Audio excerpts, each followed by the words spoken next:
And the final problem which I would like to discuss before we open up for questions from the floor is really, we all agree that if we can make an intelligent shift of the demand towards the grid offerings, this would help us a lot. Of course, the simple way is to use smart metering. This means to provide the cost of electricity at the time of use.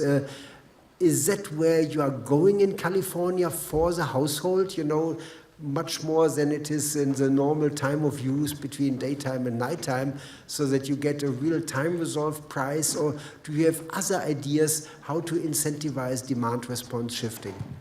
I'm going to speak to this because as a director of a local utility in California, we did a test of about a sixth of the population, roughly 100,000 households, and in 13 different treatments to figure out which messages provoked the best response, which pricing signals, which in-home devices, which kind of expert counseling helped people to make the adjustment.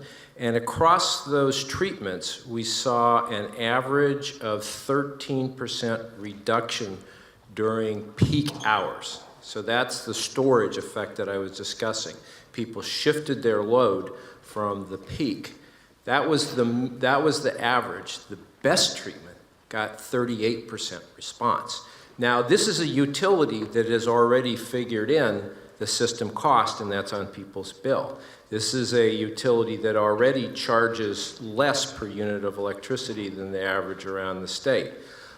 But what they started to do is charge during 12 critical peak hours. That's what produced that best response. So I think, as Carla Peterman noticed, the legislature has given more authority back to the Public Utilities Commission to actually reshape the rate structure to begin to provide those types of responses throughout the system. Yes, so I think really this is the very, very important way to go. And I think I remember it from my own time when I introduced the time of use tariff. You suddenly don't wash your laundry during the day when it costs 30 cents per kilowatt hour. It can be done, but it will be a slow process. People need to get used to it, but I think we will see it.